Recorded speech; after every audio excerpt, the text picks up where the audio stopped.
And so this is what essentially divination tools do. They are a tool.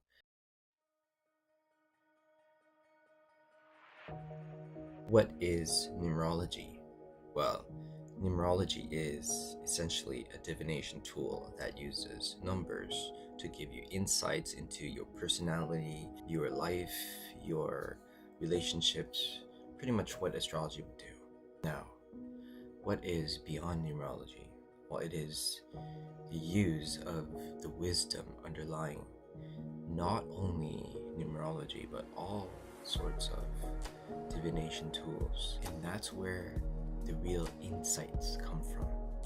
Because as long as you draw your information from the structure, it will benefit only those whose personality are more fit to use those systems. But it will deprive the rest of the people the much needed wisdom that is just dormant underneath that layer of structures and crystallized knowledge. So let's talk about numerology without talking about numerology, if that's even possible. So numbers are there to measure energy, essentially. Your energy has an imprint, and so what they call in the traditional system the life path is essentially what you're drawn to, the things that you like, the kind of people that you find attractive, and also it points towards your struggles and your source of conflicts and all the traits and qualities that you can improve upon to achieve a more balanced state. And so to talk about numbers without talking about numbers, you have to look inward. This is not something that everybody will do or can do. To look inward is to look outward, because the in dictates the out and vice versa. When I hear and I listen to people's keywords, then that's when I realize, okay, the answer is right there inside your words. You just need to heed your intuitive gut feeling. You need to take the steps towards that direction and see how it feels. Most people who listen to these kinds of videos are very intuitive, and it's just part of you to have that spiritual sense, that third eye instinct of just knowing what is right without truly explaining it or putting your finger on it. By hearing someone else's words, it allows you to refine your intuition. And so this is what essentially divination tools do. They are a tool, a compass to find your direction, but it is still up to you to find your direction. And so the life path, calculate your life path first, and we will call it the life path because in the traditional system we call it the life path, whereas I call it the nurturer because it nurtures you. Life path does not mean anything to me. And so to calculate your life path, you have to add your month, day, and year together. Month, day, and year all together into one single digit. So you're gonna end up with 2 digits, and then you add them together again and you get 1. Let's take for example December 22nd, 1999. You add 1 plus 2 plus 2 plus 2 plus 1 plus 9 plus 9 plus 9, and then you get 35, and then you add 3 plus 5, and then that's 8. And so 8 is the so-called life path, also the nurturer in my system, and you would also take into consideration the 35. But then let's not get lost into this system, okay? So we have to draw from the wisdom, not from the structure. Knowing briefly what this life path is for you is a guideline. So let's just dive right into it. All right, so let's just move along the timestamp, okay? So your life path, the nurturer is 1. I'll gift you a couple of keywords that you will most align with. You like it fast, simple, straightforward, direct. Yes, no answer. Something that you can do. Okay, so you're drawn to these experiences, you're drawn to these type of people. Because things can move either too fast or not fast enough, this would point towards your source of conflicts and troubles that also stem from this 1, which is either too much doing, not doing enough, or the people you meet, the people you interact with, and the people you date, either too fast or they just do more of what they want, and that challenge you to be more assertive. And that's why when you attract that which you love, it is also attracting what you must work on. The one is what balances you. But then, you see how balance is a tricky thing to do, right? Because too much, not enough, points towards struggle, and then plus and minus thing that you have to go through throughout your whole life.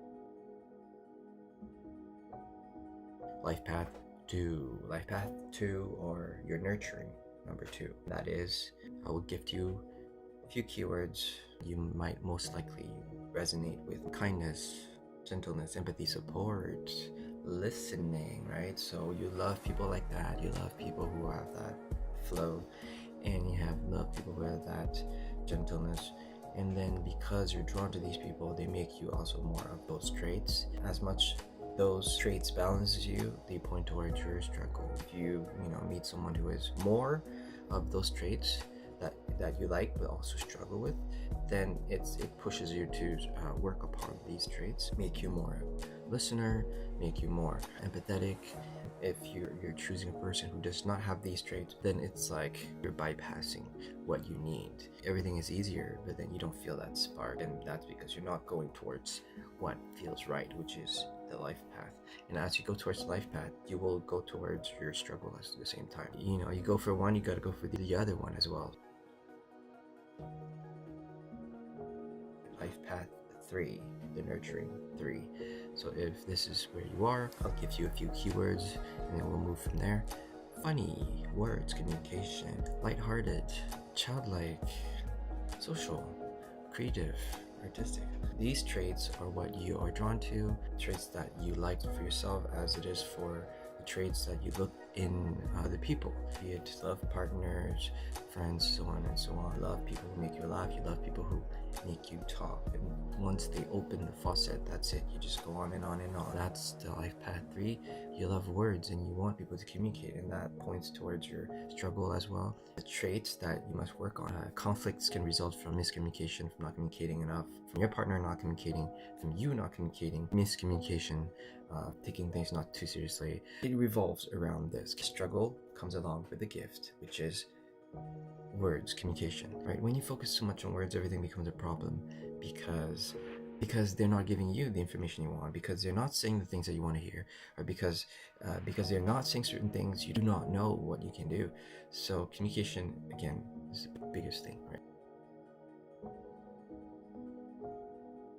The nurturing 4. If this is you, then I will give you a few keywords and then we'll move on from there. Right, we'll see if you resonate with these. Responsibility, safety, structure, boundaries, traditions. So these traits are what draws you towards some people. So you would be drawn to people who are hardworking, who are reliable, who are responsible, committed, traditional people who can give you that sense of stability. You're drawn to those type of people. 4 is the number that points towards your life path.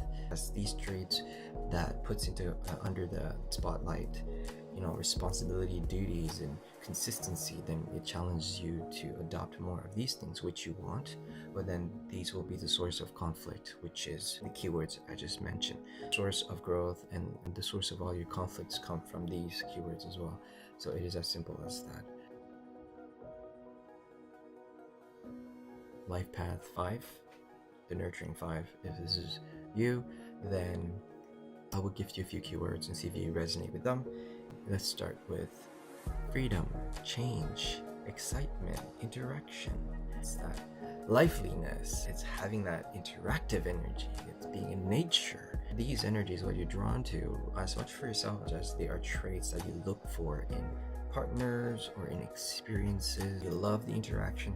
You love the change. You love taking risk, a bit of a rebel there. You just like to just wing it. You like to just be spontaneous, and that's where you thrive most, because that's what makes you grow. And so you draw towards you these type of experiences that just puts you in all types of situations that just makes you all like tangled up, and you're like, oh, what do I do now? And you just gotta find a way to improvise. Those are the lessons, the life lessons that you learn as you move along this life path 5. Is it teaches you to adapt.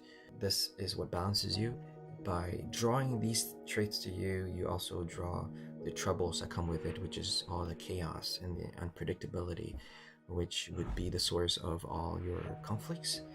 And so every time you overcome that conflict, then it's like you level up, and then you learn better how to adapt, and then how to just be in the moment, because it's what you are here for. Lifepath number 6, the nurturing 6. If this is you, I will gift you a few keywords and see if you resonate with them. If you do, we'll expand on them later on. Okay, so let's start with peace, harmony, self-care, food, love, home, comfort. The term nurturing itself, right, it's part of this Lifepath 6. When you attract these traits, be it in form of life experiences or of personalities, then it will bring you a sense of love, of warmth, being taken care of, which is something that you look for, right? They teach you how to love. As much as the life path brings you the good, brings you also the bad, the struggles and the conflicts comes from these keywords as well. Not enough care, not enough love, not enough peace, right? So to keep things in harmony, okay? So people might reproach you for that, and you can, if you listen, you will hear they will say you don't care, or it's like there's always some sort of drama or something, that it's just not peaceful, okay? Or maybe you've been called lazy, or you've been called too laid back, or something like that, right? So it's either too much or not enough, and that wraps up the 6 for now. Life Path 7, or the Nurturing 7. If this is where you are, my friend, then I must slow down my speech, because you thrive on information as much as you thrive on silence and on quietness, because you thrive on dissecting and quietness. You thrive on what's accurate.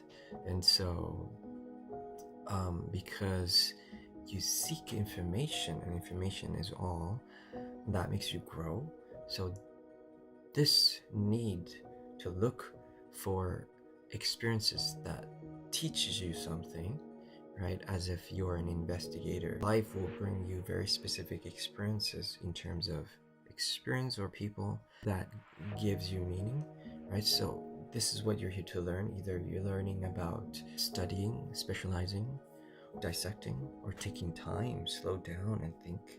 These keywords will teach you how to better handle the information that you have.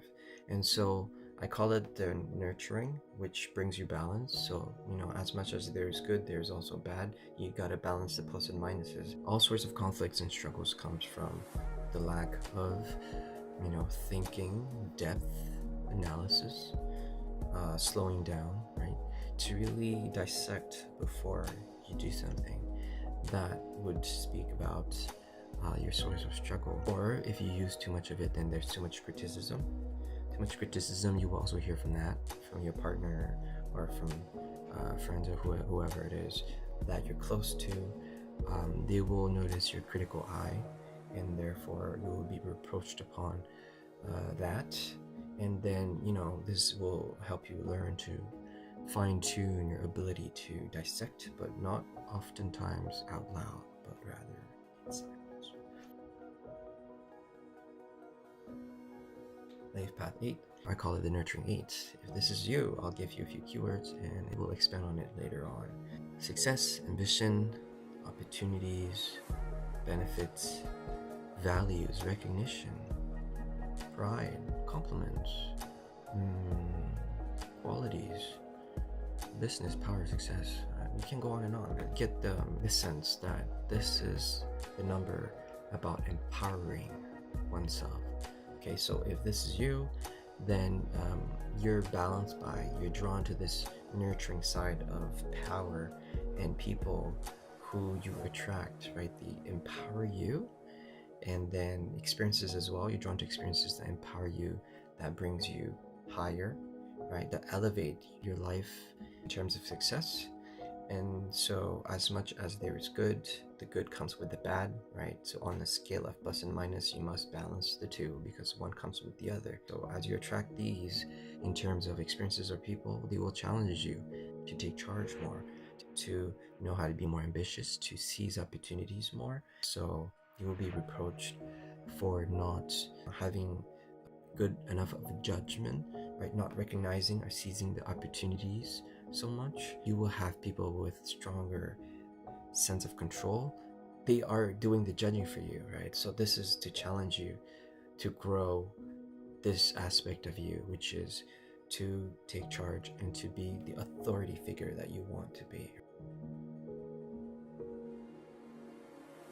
Lifepath 9, the nurturing 9. If this is you, I'll give you a few keywords and we'll move along.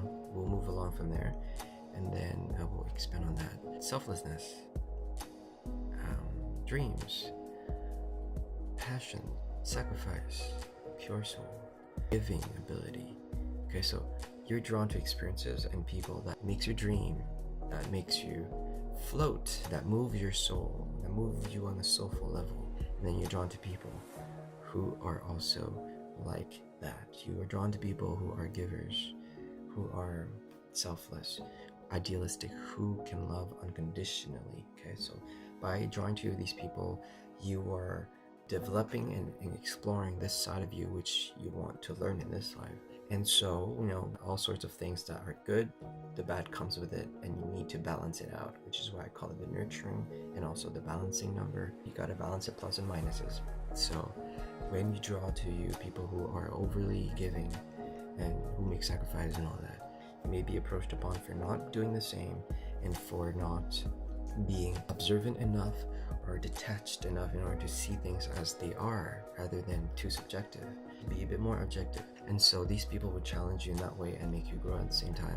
So as much as in life experiences, the world will teach you to observe and to become wiser, because this is what you are here to learn, is to embrace the spiritual within you. It is to embrace the part of you that is here to be selfless and to make sacrifices. And this is not an easy path, but it's one that is filled with magics, lots of disappointment and letting go and making sacrifices. But along that journey, there is blissfulness and there are miracles. But you have to believe. You have to come from a place of connection with the divine.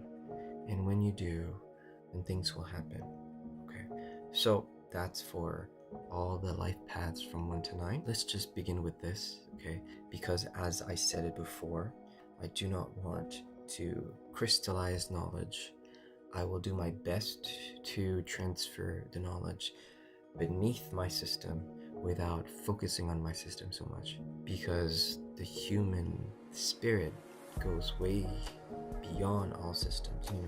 We're here as spirits living humans' experiences, putting a lid as framework upon something that is so vast and so abstract. We risk to confine ourselves, just like all things. You gotta have a balance of structure and abstraction. And so this is the thinker feeler, and I'm quite excited to be finally starting this journey of sharing my wisdom of what you may call the most accurate numerology system of the century.